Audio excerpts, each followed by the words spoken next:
So there was a very different mindset about what people should be contributing to their children's education from a financial standpoint.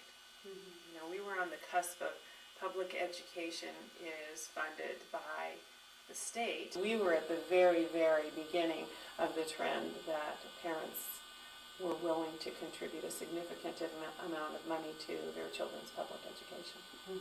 We were looking for the icing on the cake. I think the hardest obstacle was educating the parents. You know, the vast majority of the funds came from the parents. And it's amazing how little parents know about public school funding, and I was one of them. And this district has always had a goal of providing for the whole child, not just the academic needs, but also the whole child. And so we kept to that large vision that we had, and many times we asked the foundation for funding in those areas that were outside, may be closely aligned with academic needs, but also would provide those things needed to educate the whole child.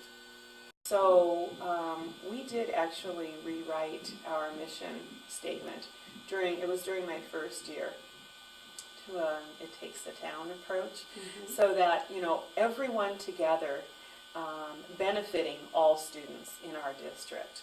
And that was one of the important shifts during that period of time, is to do district-wide programs and not so much the individual school programs. The first year I was on the board, we had no executive committee. We had no structure in place. Again, LGEF was in a total evolution the years that I was on the board. And you know, the funding was reversed in those times. We decided on the programs in the spring. So here we are today, it's April. So we would get together in April. It was April, and I think we voted on the programs in May. And then we would have to go and raise the money for it the following year. So the district would need to go into its school year with a promise from the foundation of supporting certain programs and hoping that we would actually be able to fund them, because we always determined what programs we were going to fund before we actually raised the money to fund them. So they went on faith. One of the interesting things that came up during that time was we discussed with the district the issue of evaluating programs that the foundation was funding. Since we were responsible for getting the money for these programs, should we have some responsibility for evaluating the programs and reporting back to the people who donated and provided the funds? And it was a long discussion, and it was ultimately decided that, you know, the district is responsible for evaluating programs. They are the education managers. So it was not our job to insert ourselves into that evaluation process, certainly to give input, but not to be part of that process. We worked hard. We worked very, very hard. We did everything. So it wasn't just going out for the campaign itself and saying, we need your money, and disappearing. It was following up, creating an actual plan to have publicity throughout the year so that people didn't forget about us. We did the first float. That was really fun. We had our parent campaign, our mailing campaign. We had our phone-a-thon, and we relied on corporate matching grants. And that really was our campaign. Whatever LGEF decides to fundraise, whether it's $1 million or something different, I don't think participation is going to be high unless this tradition of talking to the parents one-on-one and educating them continues. The one that sticks out, and I don't know what it is today, but Fisher had a very, very low participation rates. It was in the middle 20s at the highest, 20%. We were always teetering in the 40%. I think Blossom Hill was generally the highest, had the highest participation, maybe over 50%. Like I said, I don't remember the exact percentages. The mission was to raise vital funds to support the schools, very simply. It was to raise vital funds.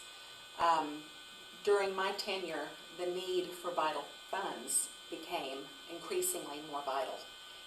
It was during my tenure that the SOS campaign occurred, and that the need for more money than we had historically raised was very pressing. It was a horrible time. All school districts were struggling. How are we going to make it to the end of the year with funds being cut? So that's when I went to the foundation, because there was no one else. You cannot raise a parcel tax without going to the voters. That takes a long time. And the foundation was the group that was, in my estimation, the only group that could help us. So that's how SOS was born. We realized that somewhere, some way, somehow, the district was going to have to get funds to save those 13 teachers to pay those salaries. And LGEF, as a board, voted to step up to the plate and assume that role of raising that money in the spring to benefit the district for the following school year. So that was the beginning of LGEF getting the horse back in front of the cart and fundraising the year before the money was actually spent. We were so lucky to have this group of great people with the organizational skills, the connections that could help us move from a foundation that raised $200,000 to a foundation that raised $1 million in just 6 weeks. So the passion and the energy went into that raising of that money for those teachers. It was a very strong community effort. Everybody really rallied to save the teachers. And that December in the holiday parade, the Los Gatos holiday parade, we walked with the 13 teachers who had been saved. We actually, some of us walked and some were on the truck, the district truck. But it was great. I mean, the crowd cheered when the truck went by, and the 13 teachers whose jobs were saved waved to the crowd. And it was, you know, it was a really wonderful thing that everyone felt had been done.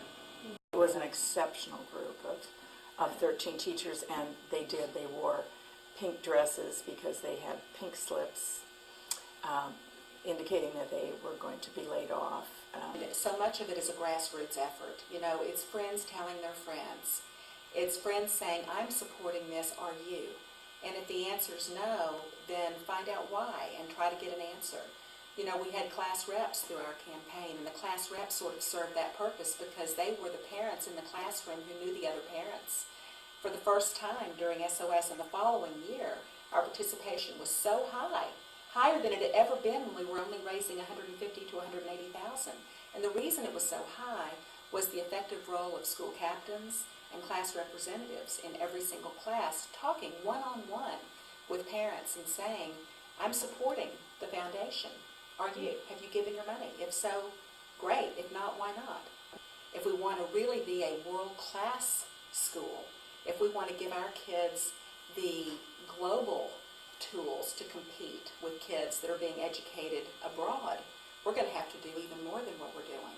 I remember Terry Kent and I had a conversation, and I said, you know, candidly, I was shocked when I came to this district that the foundation only raised $200,000, because I had been in other districts with lesser kinds of socioeconomic conditions, and they raised that or more.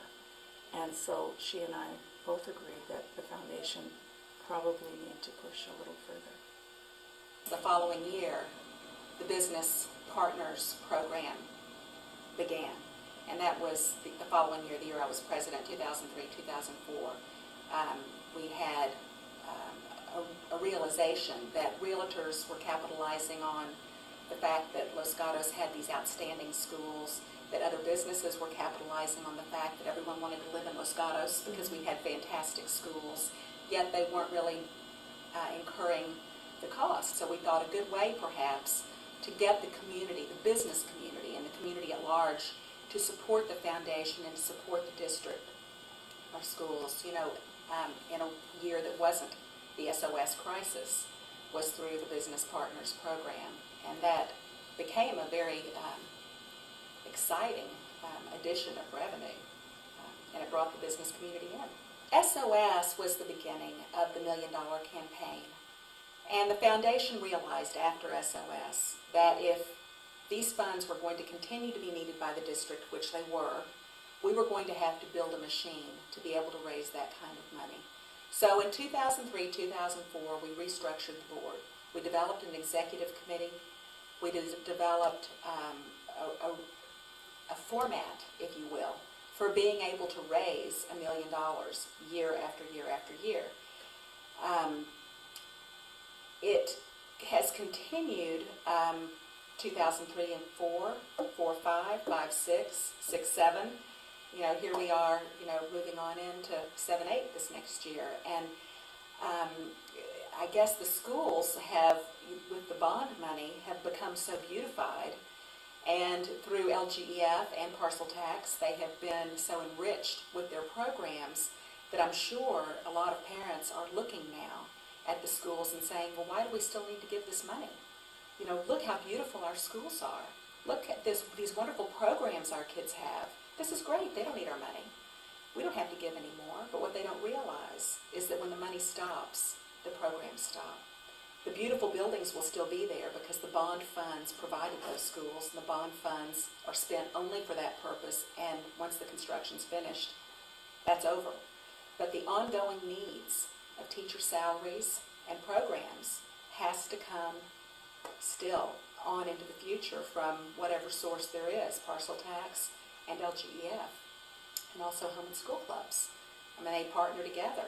And so I think that SOS and the $1 Million campaigns that followed have paved the way for our kids having excellent programs and excellent opportunities, but they won't continue if we don't have a parcel tax and if we don't have LGEF and if we don't have home and school clubs. They all three together are three key components that fund the big chunk of money that our state does not give our public schools.